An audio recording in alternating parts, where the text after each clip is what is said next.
से संपर्क करने की। तस्वीरों में आप देख सकते हैं यहाँ पर प्रदर्शन लगातार जारी है। बीजेपी कांग्रेस से रिएक्शन लेंगे हम। बीजेपी प्रवक्ता दीपक विजयवर्गीय जी हमारे साथ जुड़ गए हैं। दीपक जी, बहुत स्वागत करता हूं आपका। क्या कुछ कहना चाहेंगे आप, जिस तरीके से पूर्व सीएम कमलनाथ का बयान सामने आया है और अब चारों तरफ से घेरने की कोशिश है बीजेपी की? देखिए, कमलनाथ जी ने जो कुछ कहा है बेहद ही शर्मनाक है और किसी भी महिला के खिलाफ इस तरह की शब्दों का इस्तेमाल ये मानवीय गरिमा के खिलाफ है, उस महिला की गरिमा के खिलाफ है। और खास तौर पे मध्य प्रदेश सरकार की मंत्री है और सबसे शर्मनाक बात यह है कि वो महिला नेता जो हैं कई दशकों तक कमलनाथ जी के साथ उनकी पार्टी में काम करती रही हैं। इस तरह की शर्मनाक टिप्पणी, उनको आइटम कहें। इसी तरह उनकी पार्टी के पहले नेता जो हैं दिग्विजय सिंह जी अपनी पार्टी के नेता को संचमाल कह चुके हैं। तो शर्मनाक मानसिकता है और इस मानसिकता को बारे में जनता को जागरूक करना जरूरी है। इस मानसिकता के लोग मुख्यमंत्री बन के बैठे रहे तो क्या करते रहे होंगे। बिल्कुल दीपक जी, जो प्रदर्शन करने का तरीका है बीजेपी का वो काफी अलग हमें दिखाई दिया, नजर आया। मौन व्रत पर बैठी हुई है बीजेपी, गांधीवादी विचारधारा पर अमल कर रही है। इस पर कुछ कहना चाहेंगे आप, क्या वजह है?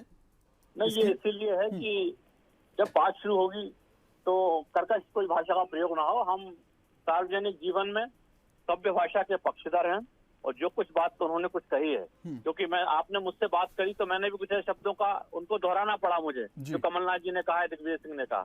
हम उन शब्दों को भी नहीं दोहराना चाहते और पार्टी के तौर पर हमने मौन व्रत रखा है कि जो कुछ भी कमलनाथ जी ने कहा या दिग्विजय सिंह जी कहते रहे हैं या उसके पहले जायसवाल जी कहते रहे, ये बहुत शर्मनाक मानसिकता है और मैं समझता हूँ किसी भी सभ्य समाज में इसको बर्दाश्त नहीं किया जा सकता।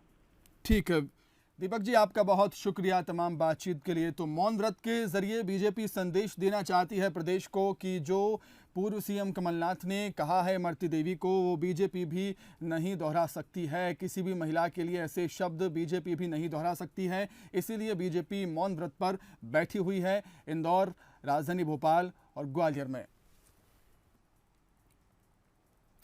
मध्य प्रदेश के पूर्व सीएम कमलनाथ की इमरती देवी पर किए गए अमर्यादित टिप्पणी को लेकर प्रदेश भर के बीजेपी नेताओं में रोष है।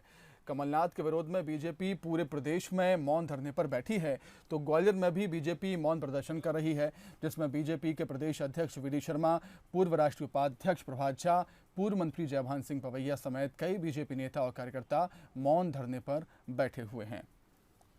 मैं तो इसमें ये जानता हूँ, नवरात्रि है, तीसरा दिन है, आज देवी की पूजा की जाती है और इस नवरात्रि के पर्व में किसी महिला का इस तरह से अपमान करना, दलित महिला का, उसके बारे में इस तरह की ऊंची बातें करना, आइटम मानसिकता।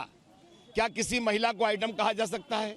क्या उनके परिवार में कोई ऐसी बात करे तो कैसा लगेगा? मैं हमेशा मानकर चलता हूं कि वो ओछी मानसिकता से जुड़े हुए लोग हैं और इसलिए ऐसी बातों को हम शुरू से, कमलनाथ जी की मानसिकता यही है और उनसे हम अपेक्षा भी नहीं करते। लेकिन ये भारत में दलितों का अपमान है, दलित महिलाओं का अपमान है, सारे लोगों का अपमान है और इसे हम बर्दाश्त नहीं करेंगे। इसीलिए मुख्यमंत्री भोपाल में और विष्णुदत्त शर्मा यहाँ पर मौन व्रत रखेंगे। कि शब्दों के साथ जिस तरह का खिलवाड़ हो रहा है, इस संसदीय परंपराएं भारत की महान है दुनिया में। तंज अटल बिहारी वाजपेयी जी भी करते थे, लेकिन ऐसे शब्दों की बाजीगरी थी कि वो किसी व्यक्ति की मानहानि तक नहीं उतरते थे। एक जिम्मेदार नेता ने जो कुछ कल बोला है, इस पर पूरा प्रदेश शर्मसार है। तो चलिए आपको पूर्व सीएम कमलनाथ का वो बयान सुनवा देते हैं जिससे ये पूरा बवाल मध्य प्रदेश में हो रहा है। आप तो उसको मेरे से ज्यादा पहचानते हैं। आपको तो मुझे पहले ही सावधान कर देना चाहिए था। ये क्या आइटम है? ये क्या आइटम है? ये क्या आइटम है? ये क्या आइटम है? मैं आपसे सच कह रही कि जब भी मेरे सामने पड़ते तो मैं बड़े भाई के नाते उनके पैर छूती थी, पर उनने आज मुझे इतना अपमानित किया है कि उसको तो भाई मैं उसको राक्षस के रूप में देखना चाहती हूँ कि वो राक्षस है, महिलाओं के नाम पर राक्षस है।